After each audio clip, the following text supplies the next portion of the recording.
Hello everyone, and welcome to my Young and the Restless official 24 channel. I hope everyone is having a wonderful day. Before we begin, please hit the subscribe button and give this video a thumbs up. Jack Abbott had spent his entire adult life fighting, clawing, bleeding, and sacrificing to protect the legacy his father left behind, but nothing, absolutely nothing, could have prepared him for the moment Victor Newman forced him and Diane Jenkins Abbott to their knees in the middle of the Newman Ranch, the very same place where countless wars had been waged and reputations had been built only to be shattered again. This was no negotiation, no strategic business face-off. This was an execution, an annihilation, a humiliation so sharp it carved into the very bones of the Abbott legacy. Victor stood before them like a dark king who had finally cornered the enemies who dared to rise against him, his eyes cold, triumphant, blazing with the cruelty of a man who waited decades, for this single moment where he could destroy Jabot not through a hostile takeover, not through business maneuvering, but through psychological dominance. The room felt suffocating as Victor folded his arms, watching Jack and Diane kneel like two broken monarchs stripped of their crowns. Jack's jaw tightened with fury, humiliation, and disbelief. Diane's eyes were wide, trying to maintain control, but even she couldn't hide the dread that rose inside her like a tsunami. For all her schemes, reinventions, and fights for redemption, nothing had prepared her for bowing before Victor Newman, her husband's greatest rival, the one man she once swore she'd never submit to in any capacity. But now, they were both on their knees, and the stakes weren't just pride or dignity. The stakes were Jabot's entire existence. The air felt electric, every molecule vibrating with tension as Victor paced around them, circling like a predator savoring the final moments before devouring its prey. "You think you could outmaneuver me?" Victor asked, his voice low, lethal. "You think you could embarrass me? Undercut me? Betray my trust? You too, of all people?" Jack wanted to spit back, wanted to stand, wanted to fight, but Victor's terms were clear: kneel, or watch Jabot fall tonight. It wasn't a metaphor. It wasn't hyperbole. Victor Newman had the contracts, the investors, the leverage, the patents, everything lined up in a perfect storm engineered solely to crush the Abbott empire. Jack's mind raced back to the moment it all fell apart, when they discovered Victor had secretly acquired 3 critical vendors through shell companies. Jabot's supply chain was about to collapse, the board was panicking, and even Kyle, furious with his father, warned that the company wouldn't survive another 48 hours. This wasn't just a blow, it was annihilation. Diane's hands trembled slightly as she rested them on her thighs, trying to appear composed even though her breath hitched with every second. She glanced at Jack, silently asking if there was any way out. But Jack's expression told her everything: Victor had them cornered, and if they didn't comply, Jabot, the company John Abbott built with integrity and passion, the company Jack dedicated his soul to, would crumble before the end of the week. Then Victor finally stopped pacing and stood right in front of him. His eyes locked on Jack first, eyes that had seen Jack fall before, but never like this. Never kneeling. Never defeated. Never this desperate. "I warned you," Victor said, voice dripping with satisfaction. "I told you I would make you pay." Jack gritted his teeth, refusing to look away, but Victor leaned in closer, almost whispering with venomous delight. "But I didn't think you'd hand me your pride this easily." Diane swallowed hard, cheeks burning with humiliation. Victor turned to her, his face expressionless, but his eyes mocking. "You always thought you were smarter. That you could play both sides and come out on top. How does it feel now, kneeling beside the man whose downfall you helped accelerate?" Diane's breath stuttered, but she stayed silent. Anything she said would only make everything worse. And Victor wanted silence. He wanted their silence to be acknowledgement of defeat, of surrender, of the moment he finally conquered the Abbotts in a way that would be remembered for generations. Then he said it. The 3 words that would go down in Genoa city history. The 3 words that would haunt Jack Abbott for the rest of his life. The 3 words that would send shockwaves through Jabot, through the boardroom, through the family, through everything tied to the Abbott name. Victor stared straight into Jack's eyes, leaned back slightly, and delivered the fatal blow, Jabot is finished. Diane gasped softly. Jack's heart hammered against his ribs like it was trying to break free. Victor delivered the sentence calmly, like an executioner reading a final verdict before lowering the blade. Those 3 words, simple but devastating, were a declaration of war, victory, and destruction all at once. Jabot is finished. It wasn't just a threat. It was a promise. And Victor had the power to enforce every syllable. For a moment, the world felt suspended in silence. Jack felt the weight of his father's legacy pressing down on him like an avalanche. He remembered John Abbott standing in the Jabot lab all those years ago, telling him, "This company is more than profits and products. It's family. It's our identity." And now, Jack knelt on the floor of his rival's home, being told that identity was about to be erased. Diane placed a shaky hand on Jack's shoulder, not as comfort, but as a grounding instinct, terrified that Jack might physically collapse under the pressure. Victor stepped back, satisfied, almost serene. "You brought this on yourselves," he said. "You crossed me. You insulted my family. You disrespected my name. And now, you're watching your own burn." Jack's anger surged so violently that for a split second he considered standing up and lunging at Victor, not to negotiate, not to argue, but to fight in the most primal sense. But the image of hundreds of Jabot employees, the chemists, the designers, the warehouse staff, the board members, and even his own son flashed in his mind. If he fought now, if he defied Victor's ultimatum, they would all lose their livelihoods. Jabot would dissolve. The Abbott family would fracture beyond repair. And Diane? Diane might not recover from this public humiliation. So Jack stayed down, swallowing pride so bitter it nearly choked him. "What do you want?" Jack finally forced out, voice rough, low, breaking in ways he couldn't hide. Victor smirked, savoring the moment. "You will sign over controlling interest," he said. "You will acknowledge in writing that you mismanaged the company. You will step down as CEO. And Diane," he paused, turning to her with a cruel grin. "She will publicly apologize for interfering in Newman business." Diane's gasp echoed like a slap across the room. You want me to what?" she stammered.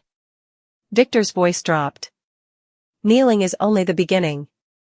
Jack clenched his fists so tightly his knuckles turned white. "You're doing this to humiliate us," he snapped. Victor smirked. "Of course I am." Diane looked like she might faint. Jack looked like he might explode. And Victor looked like he was enjoying the finest moment of his life. This wasn't just business. This was vengeance, pure, unfiltered, decades in the making vengeance. And Victor Newman was savoring every second. But then, the front door opened. Victoria stepped inside, eyes widening at the sight of Jack and Diane kneeling on the floor. "Dad, what is this?" she exclaimed.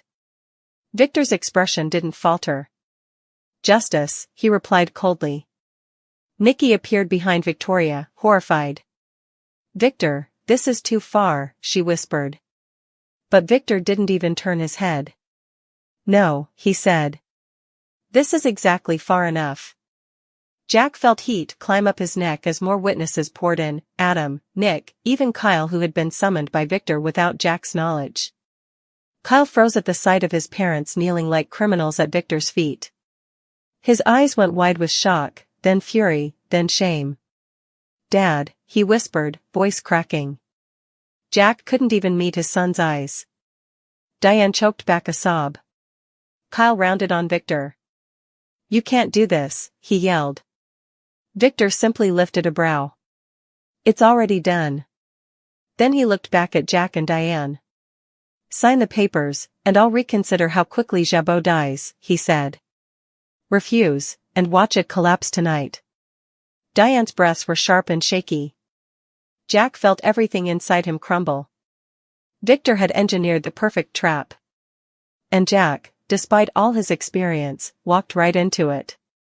The humiliation was absolute. The power imbalance was total. And Victor's revenge, long overdue in his own mind, was finally complete. But as Jack stared at the documents Victor slid in front of him, something inside him flickered. Not strength. Not hope. Something darker. Something sharper. Something that didn't kneel. And as all eyes watched, Jack slowly lifted his head, and the story was far from over. Jack Abbott lifted his head slowly, deliberately, as if every inch upward was a rebellion against the humiliation Victor Newman demanded from him. The ranch's dim lighting cast sharp shadows across his face, making the rage burning in his eyes even more visible, rage Victor had spent decades provoking, nurturing, and weaponizing. For a moment, no one breathed. Even Victor paused, sensing that Jack wasn't quite as broken as he appeared. Diane clutched Jack's shoulder with trembling fingers, silently begging him not to do anything reckless. Kyle hovered behind them like a ghost caught between fury and helplessness, torn between loyalty to his father and terror for what Victor could still unleash. And Victor? Victor smiled. Slowly. Like a lion amused that a wounded prey was still trying to growl. Jack, Victor said calmly, don't confuse pride with strategy. If you sign, you live to fight another day. If you don't, his voice dipped into a low warning, Jabot collapses before sunrise. But something had shifted inside Jack. He could feel it, the cracking of everything he thought he knew, the shattering of every illusion that honor and respect were the weapons he needed in this war. Victor didn't want respect. Victor wanted dominance. Total. Absolute. Eternal. And Jack realized in that single moment that kneeling wasn't the end of Victor's revenge, it was only the beginning. If he signed those papers, Victor would own him forever. Not legally. Psychologically. Historically. His father's legacy would become the punchline to Victor Newman's greatest victory. Jack finally spoke, voice low and deadly calm. You think this is the moment you destroy me, he said. You think this is the moment you erase my family's legacy? Victor raised an eyebrow, amused. Is that not exactly what this is? Jack ignored the jab. But here's the thing, Victor. You pushed this too far. A flash of irritation crossed Victor's face. Careful, Jackie boy, no, Jack cut in sharply, the first time his voice carried true power since he'd entered the ranch. You want me on my knees? Here I am. You want Diane humiliated? You've done it. You want Kyle watching? He's here. You want the whole world to see that you finally broke Jack Abbott? You've set the stage perfectly. Diane's heart hammered. Kyle felt his stomach twist. Nikki, standing behind Victor, quietly whispered, Victor, maybe that's enough, but Victor didn't even look at her. His gaze stayed locked on Jack. Jack tilted his chin upward. But you forgot something. Victor narrowed his eyes. Forgot what? And that's when Jack delivered the line that made the room shift. You forgot that a man who has nothing left to lose is far more dangerous than a man you think you've already beaten. A ripple of shock swept through the onlookers. Victor took a half-step closer, face tightening. Are you threatening me? Jack's lips curved, not into a smile, but something colder. No, Victor. I'm telling you that if you want to destroy Jabot, you're going to have to do it without my name on your paperwork. Because I'm not signing a damn thing. Silence detonated through the room. Diane gasped. Kyle whispered, Dad, no, in horror. Nikki covered her mouth. Adam muttered under his breath, oh man, here we go. Victor's eyes darkened like a storm cloud rolling in. You stubborn fool, he growled. You're condemning your entire company. Jack rose slightly, not fully standing, but no longer bowing. No, Victor. I'm refusing to let you rewrite history. You want to end Jabot? Then you end it. You be the one who destroys John Abbott's legacy. You be the villain your grandchildren will read about.